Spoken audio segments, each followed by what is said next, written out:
Camila Barros conta quando ela saía da igreja e ia para um baile funk, até Jesus ter um encontro com ela. Veja comigo esse testemunho. Minha mãe conheceu o Senhor primeiro e depois ela obrigou a gente a conhecer o Senhor, né? Das poucas palavras que ela gravou logo no início, depois de passar a frequentar a igreja, era: não é por força e nem por violência. Depois que ela começou a frequentar, ela obrigava a gente a ir, porque eu já era adolescente, minha irmã também. E a gente não queria ir, porque a gente veio desse mundão e tal, e no período da adolescência, então, né? E aí eu me lembro que eu não captava, não prestava atenção em quase nada, porque eu só pensava na hora de acabar para poder ir embora, para sair daquela situação, né? E aí eu me lembro que um dia o pastor estava pregando algo e ele falou isso: não é por força nem por violência. Mano, eu garrei aquilo e eu falei: quando minha mãe obrigar agora a gente ir, eu vou usar a Bíblia contra ela. Tipo assim, praticamente um satanás na tentação era eu, né? Meu Senhor! Usando a Bíblia contra... E aí, na hora que ela falou: vambora arrumar para ir para a igreja, eu falei: mãe, o pastor disse, está na Bíblia, não é por força e nem por violência. Ela falou: ainda não cheguei nessa parte da Bíblia, não. Você vai... porque aqui em casa quem manda sou eu. Então era mais ou menos assim, né? Uau! E aí a gente conheceu ao Senhor. No início realmente foi por disciplina, porque a gente realmente não sabia muito o que queria da vida. Era adolescente você sabe como é que é, né? E a minha mãe instruiu a gente no caminho que devia andar, mesmo quando esse caminho parecia ser muito tarde. Depois que eu entendi que Jesus realmente é o caminho, a verdade e a vida, eu aprendi que nunca é tarde para entrar no caminho. E aí eu comecei a seguir ao Senhor e ali eu me apaixonei pelo Senhor. Como eu disse, minha mãe foi primeiro e ela impelia a gente ir, a gente não queria, mas ela impelia com disciplina, autoridade dentro de casa. Nunca, independente do cristianismo ter acessado antes, a minha mãe ela sempre tinha um conjunto de regras e normas. Por exemplo, não xingar palavrão sobre hipótese nenhuma, né? Mesmo sendo bem do mundão e tal. Então ela tinha isso. E aí ela adotou esse mesmo nível de disciplina quando compreendeu que o melhor caminho era servir a Deus.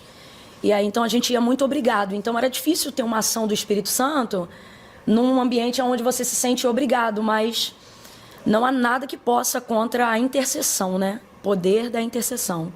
Eu me lembro, ao falar disso, da Cananeia, Mateus capítulo 15, verso 21 em diante, que dizia para Jesus, mesmo quando ele não lhe respondia palavra alguma, ela dizia: filho de Davi, tem misericórdia de mim, que minha filha está miseravelmente endemoniada.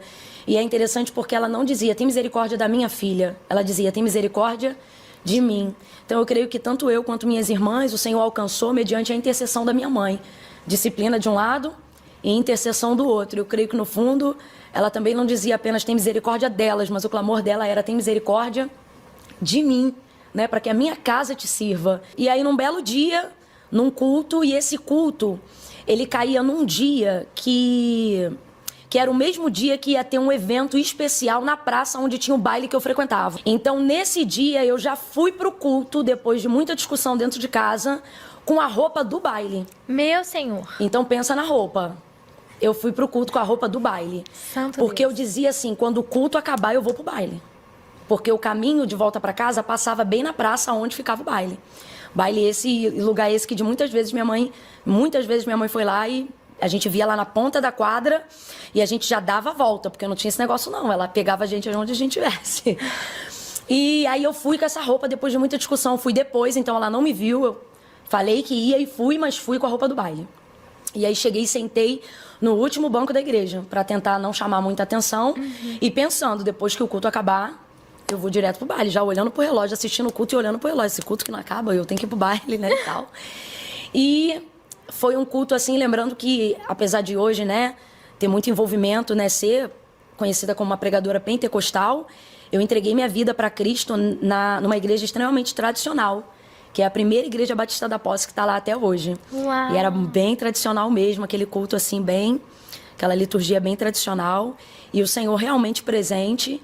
E o pastor pregou uma mensagem esse dia que me confrontou naquilo que eu sempre dizia que não ia por causa dessa vida que eu gostava, né? De dançar e tal. E aí, toda vez na hora do convite eu não ia, porque eu dizia assim: eu não posso ficar lá e ficar cá. Então, assim, eu dizia assim: no dia que eu me consertar, eu vou. No dia que eu me consertar, eu vou. E eu achava que eu tinha, porque realmente o estilo que eu vestia, o tipo de vida que eu levava, não combinava com aquele ambiente. Então eu pensava: não é correto isso.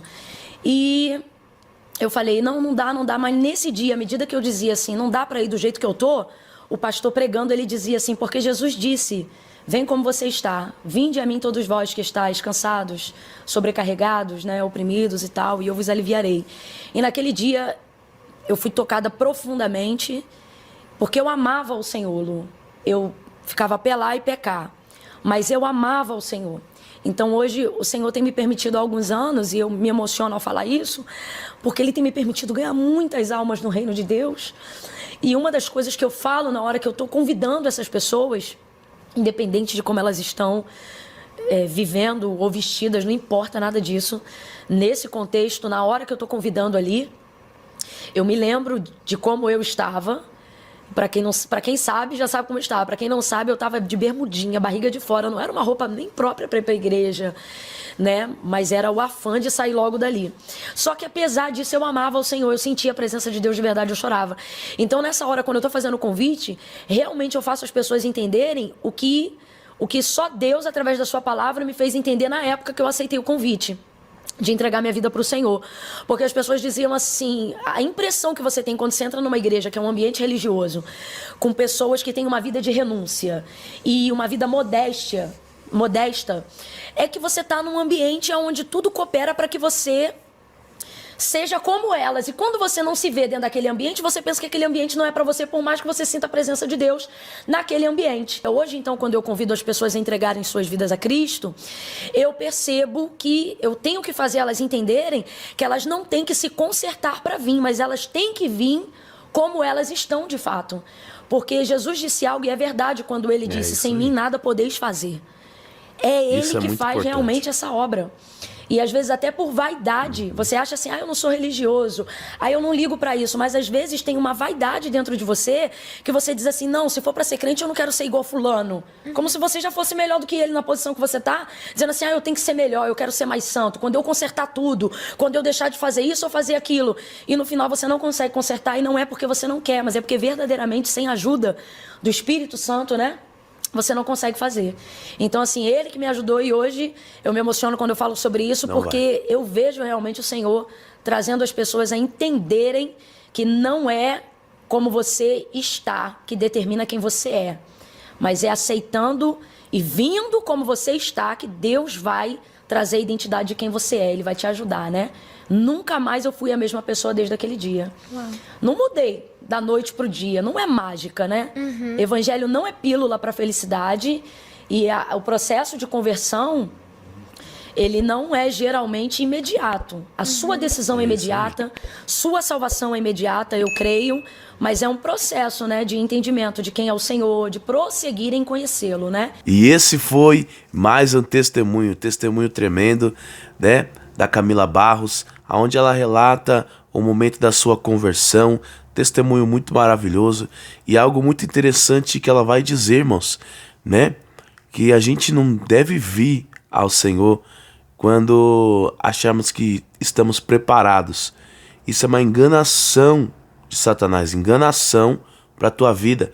Você que acha que precisa ser perfeito, que precisa estar na posição para vir para o caminho do Senhor, isso é mentira, irmãos. Porque se você ficar esperando você se livrar dos vícios, se livrar das coisas que te prendem no mundo, você nunca vai vir.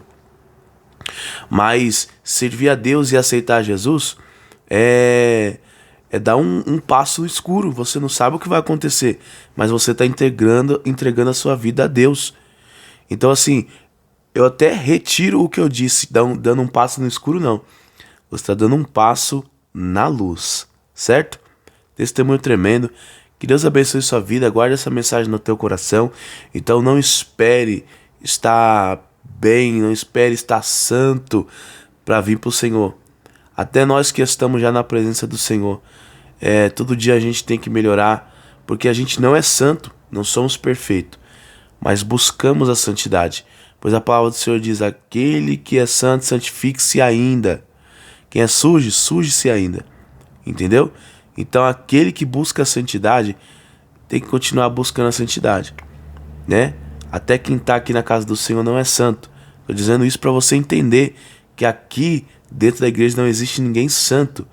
Aqueles que faz parte do corpo de Cristo, ninguém é santo, mas nós buscamos a santidade. Amém? Que Deus abençoe sua vida, fica na paz e até o próximo vídeo.